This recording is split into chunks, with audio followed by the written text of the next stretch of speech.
Hi, నేను మీ Swathi madam. Trend setting just 10 మినిట్స్లో అయిపోయే ఎగ్ రెసిపీ అనమాట ఇది. దీన్ని మనం గోపట్టు అంటాము.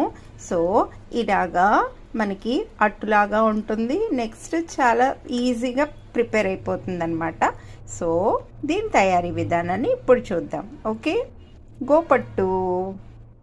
నేను మీ స్వాతి మేడం. ఈరోజు మనం గోపట్టు వేసుకుందాము ఎగ్స్ తోటి. సో దానికి 3 ఎగ్స్ కావాలి, 2 టమాటా ముక్కలు లేదా ప్యూరీ కూడా చేసుకోవచ్చు, ఒక 4 ఉల్లిపాయలు, పచ్చిమిరపకాయలు, కరివేపాకు, 1 స్పూను మసాలా, ఉప్పు, కారం, పసుపు. అంతే, స్టార్ట్ చేద్దాం. ఇప్పుడు కట్ చేసి పెట్టుకున్న ఉల్లిపాయ ముక్కలు, పచ్చిమిరపకాయలు, కరివేపాకు వేసి లైట్ బ్రౌన్ షేడ్ వరకు వేయించుకోవాలి. ఉల్లిపాయలు వేగిపోయాయి. ఇప్పుడు టమాటోస్ని వేసేయాలి. ఇప్పుడు ఈ టైంలో మనం కొంచెం పసుపు వేయాలి. నెక్స్ట్ మీ రుచికి తగినంత ఉప్పు వేయాలి. నెక్స్ట్ కారం వేసుకోవాలి.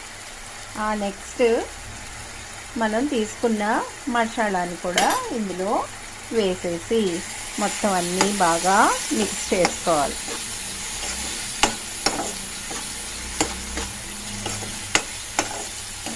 మిక్స్ చేసేసుకొని 1 గ్లాసు వాటర్ని మనం ఇందులో వేసేసుకోవాలి.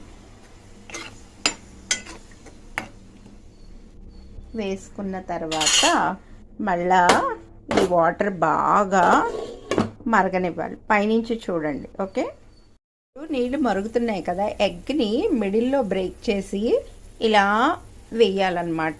ఓకే, కదపకుండా జాగ్రత్తగా ఇలా వేయాలి. ఓకేనా, వేసి చూపిస్తాండి. ఎగ్ని ఇలా పెట్టి అలా జాగ్రత్తగా వేసేయాలన్నమాట. ఇంకా దాన్ని మీరు కదపకూడదు, అట్లానే ఒక 5 మినిట్స్ ఉడకనివ్వాలి. లిడ్ పెట్టేయాలి, అప్పుడే ఎగ్స్ కదపకూడదు. ఒక 5 మినిట్స్ తర్వాత అప్పుడు అట్నుంచి ఇటు తిప్పాలి. ఇటు నుంచి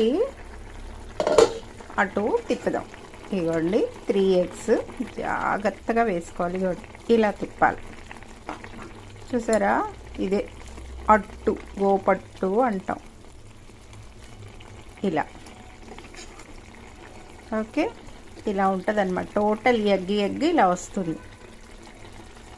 మళ్ళా ఒక 5 మినిట్స్ ఆ వాటర్ అంతా అయిపోయే వరకు మనం లిడ్ని పెట్టేసుకుందాం. అంతే.